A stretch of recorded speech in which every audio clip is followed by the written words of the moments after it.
Hello hi नमस्ते everyone, this is Apoorva Naik. Welcome back to my YouTube channel आसान है with Apoorva Naik.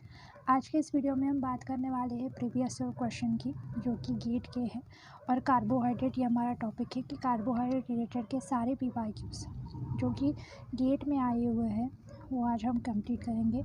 इसमें हम biochemistry, zoology along with that जो बायोटेक के जो है कुछ क्वेश्चंस आज इस टॉपिक में हम कवर करेंगे। पहला क्वेश्चन अगर हम देखें तो enzyme amylase break the alpha glycosidic bond between glucose monomer, hence amylase can digest which of the following carbohydrate. पहले इस क्वेश्चन को सॉल्व करने के लिए हमें ये पता होना चाहिए कि अमाइलेज क्या है और अमाइलेज क्या ब्रेक करता है, जो कि इन्होंने क्वेश्चन में ही दे दिया है कि अमाइलेज जो है वो अल्फा ग्लाइकोसिडिक बॉन्ड को ब्रेक करता है।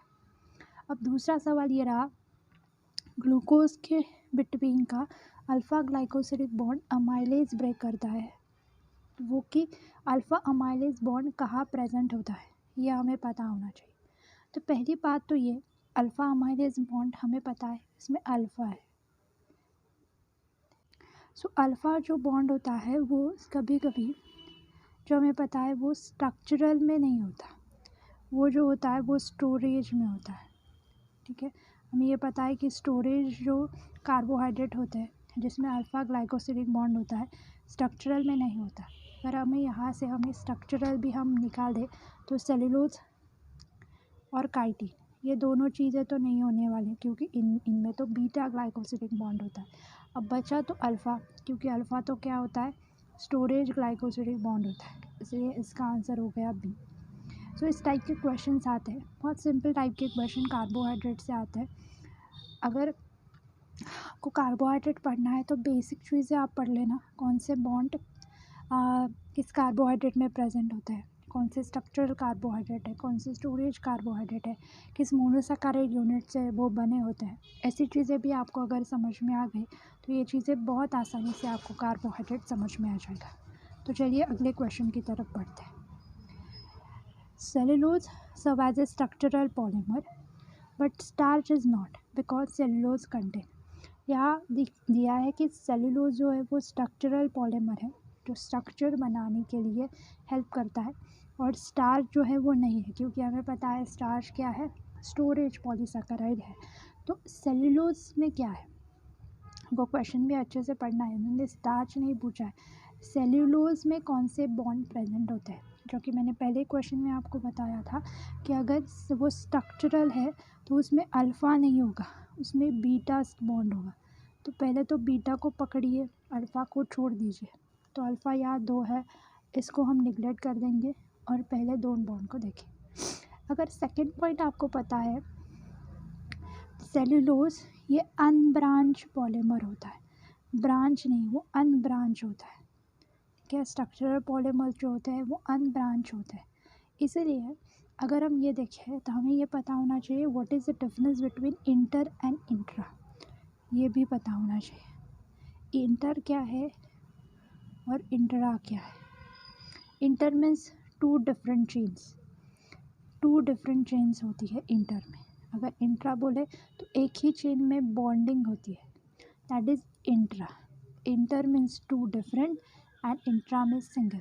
अगर हमें ये पता है कि सेलुलोज अनब्रांच है तो उसमें तो इंटर हाइड्रोजन बॉन्ड होगा ही नहीं, उसमें इंट्रा हाइड्रोजन बॉन्ड होगा।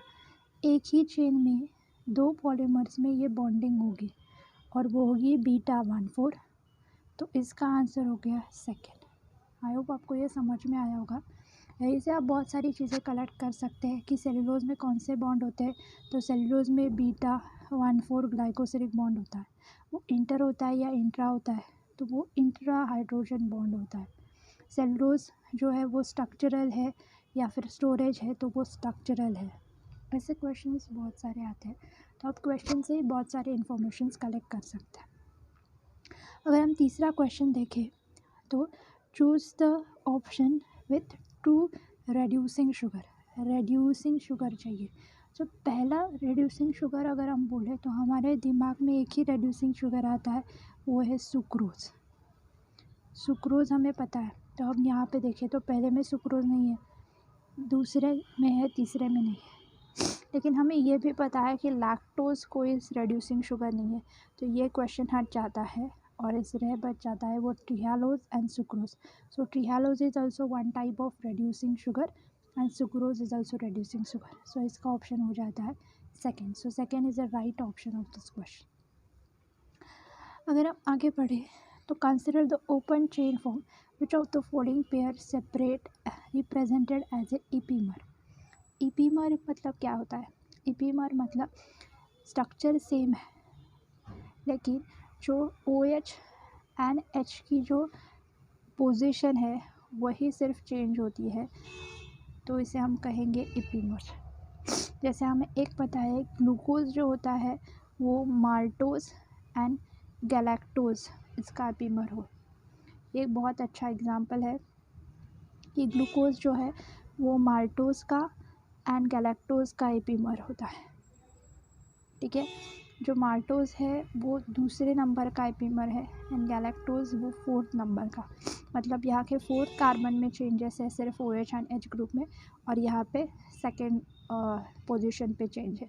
सो this is all about epimers. अब हम क्वेश्चन पढ़ते हैं। यहाँ पे इपीमर्स कौन से है वो पूछा गया है।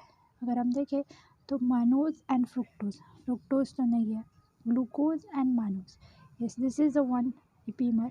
ग्लूकोज एंड फ्रुक्टोज, फ्रुक्टोज नहीं है, गैलेक्टोज एंड ग्लूकोज, ये दिस इज ऑल्सो। ये MSQ है, हमें दो ऑप्शन हम सिलेक्ट कर सकते हैं। तो यहाँ पे second and D, that is B and D, ये इसका आंसर है। ये दोनों इपीमर्स है। अब आगे हम देखते हैं। Consider the glycosidic bond in glycogen. Glycogen में कौन सा बॉन्ड प्रेजेंट होता है? पहली बात तो ग्लाइकोजन एक स्टोरेज पॉलीसैकेराइड है। अगर वो स्टोरेज है तो हमें ये पता है कि इसमें अल्फ़ा तो पक्का होगा, बीटा को हम डिलीट कर देंगे। सो बीटा बीटा बीटा इसे भी हम डिलीट करें तो हम एक ही क्वेश्चन या एक ही ऑप्शन हमारा बचता है, अल्फ़ा 14 एंड अल्फ़ा 16। अब ये 16 बॉन्ड कहाँ पे होता है? तो हमें ये पता होना चाहिए कि ग्लाइकोजन ब्रांच पॉलीसैकेराइड है, इसमें ब्रांचिंग होती है। अगर इसमें ब्रांचिंग होती है तो जब ये पॉलीमर और ये पॉलीमर इसमें तो होगा अल्फ़ा 14 ग्लाइकोसिलिक बॉन्ड, लेकिन अगर हम नीचे डालें और ये बॉन्डिंग करें या फिर ब्रांचिंग करें तो ब्रांचिंग में जो बॉन्डिंग होती है वो होती है अल्फ़ा 16 ग्लाइकोसिलिक बॉन्ड।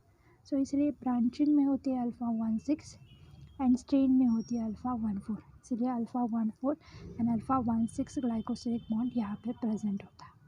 आई होप आपको यहाँ तक समझ में आया होगा। अब उसके बाद का क्वेश्चन ये है, the primary difference between glycogen and cellulose. पहली बात तो ग्लाइकोजन हमें पता है स्टोरेज है और सेल्यूलोज स्ट्रक्चरल है। अगर हम देखें ग्लाइकोजन एंड सेल्यूलोज दोनों में ही ग्लूकोज प्रेजेंट होता है, दोनों ही ग्लूकोज के मोनोमर्स ग्लूकोज के पॉलीमर है, लेकिन ग्लूकोज किस फॉर्म में प्रेजेंट होता है?